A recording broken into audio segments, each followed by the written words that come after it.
Hi everybody, I'm gonna be making big, hearty, wet burritos, and I'm gonna be using my famous enchilada sauce. Now I know your whole family is gonna love this recipe because they're absolutely delicious, very easy to put together. And today I'm gonna show you how to make them step by step. Let's get started.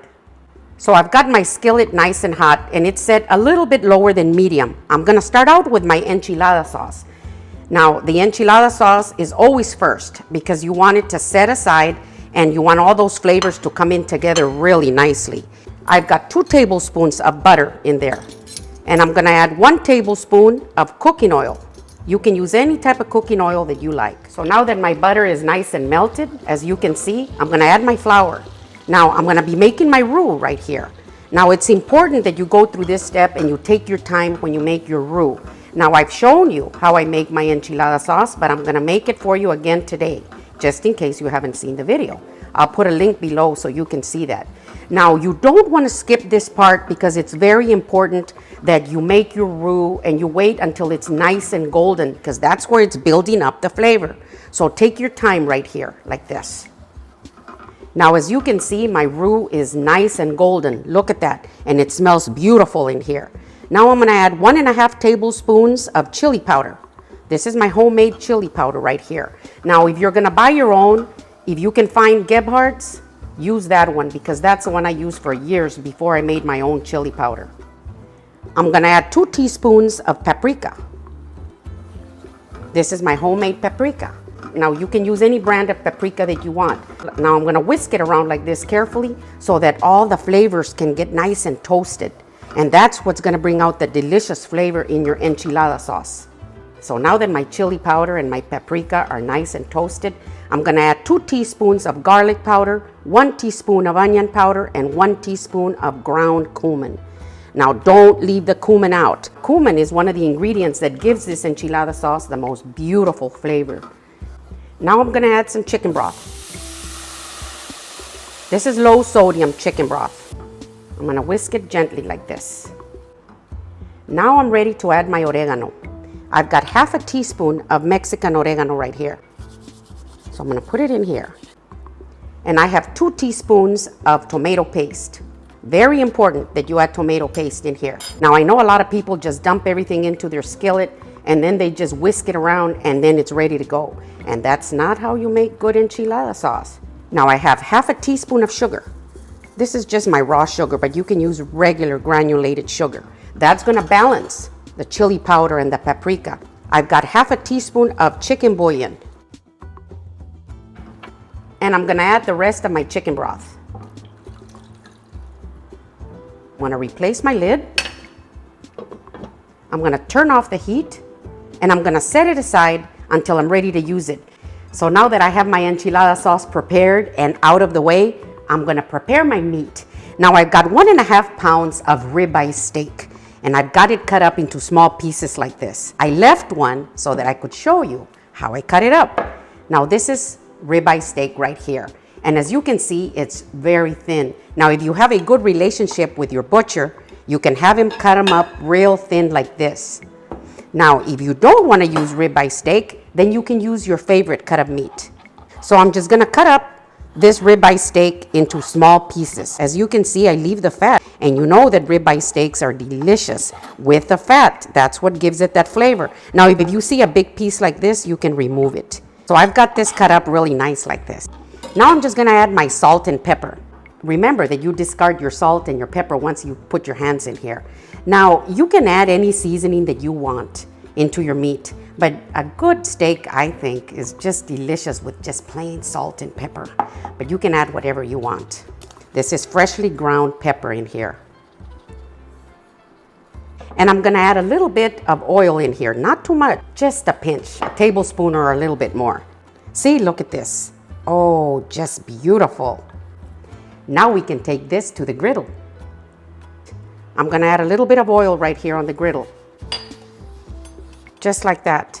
Now I'm gonna add my onions. So I'm gonna move them around like this until they get a little bit of color. They've got a nice light golden color. Now I'm gonna add my peppers. I've got some orange bell peppers in here. Now I'm just gonna move them around like this for a couple of minutes. Now after a couple of minutes, look at my peppers. Now I'm gonna add all my meat in here. Now your ribeye steak doesn't take long to cook. Look at this. So I'm gonna turn off my heat and I'm gonna remove all my meat off the griddle.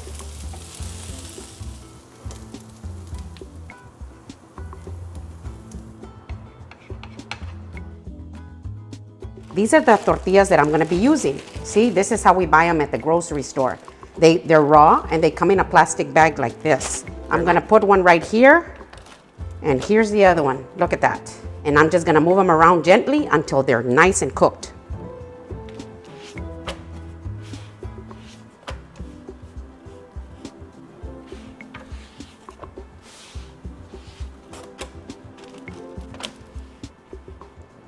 So I'm ready to assemble my wet burritos. I've got my griddle nice and hot and all my ingredients ready. So I've got my rice, my refried beans, and they're nice and hot. And I've got my meat filling right here, my guacamole, my grated fresh American cheese, and my warm tortillas. Here they are. So here's my tortilla. I'm gonna rub some of my refried beans. You wanna make sure that your beans are nice and hot. Now my cheese. This is freshly grated American cheese. I know you're gonna say, but that's processed cheese. The flavor in these burritos is delicious with American cheese, but you can use your favorite cheese.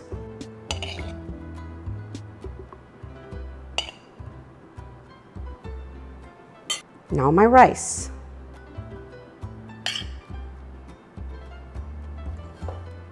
My guacamole.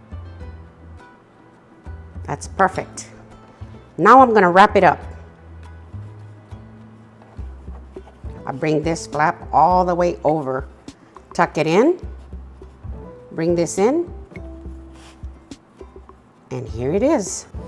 Perfect. Now we can take this to the griddle. So my griddle is nice and hot. I'm gonna put just a little bit of oil like this. And here's my burrito seam side down. You hear the sizzle? I want it to get nice and toasty.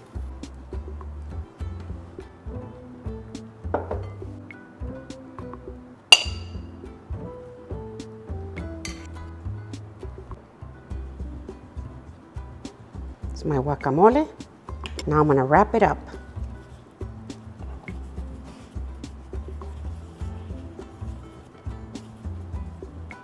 And I'm taking this to the griddle. So here's my fourth one. I'm gonna flip the first two. Ooh, look at how pretty golden it is. And here's the other one.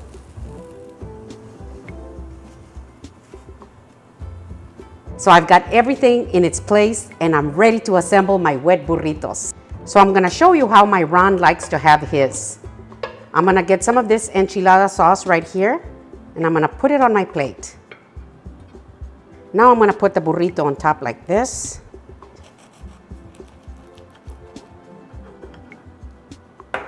Now I'm gonna add some more of the enchilada sauce.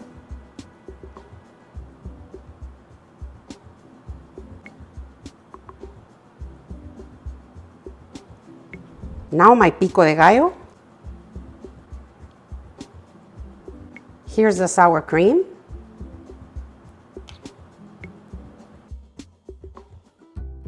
Now you can dress it up with a little lettuce right here on the side. Couple of slices of tomato. You can put a scoop of sour cream. And here's a guacamole.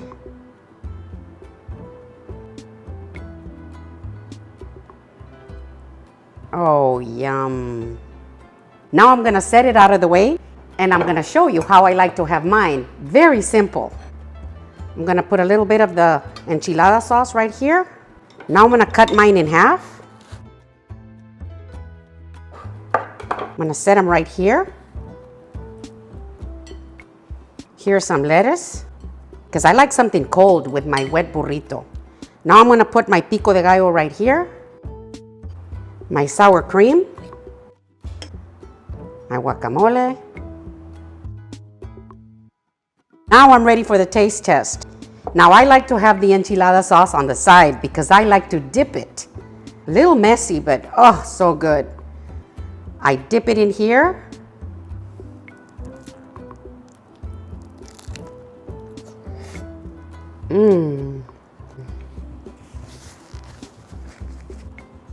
Oh my gosh. It's the dipping part that I love.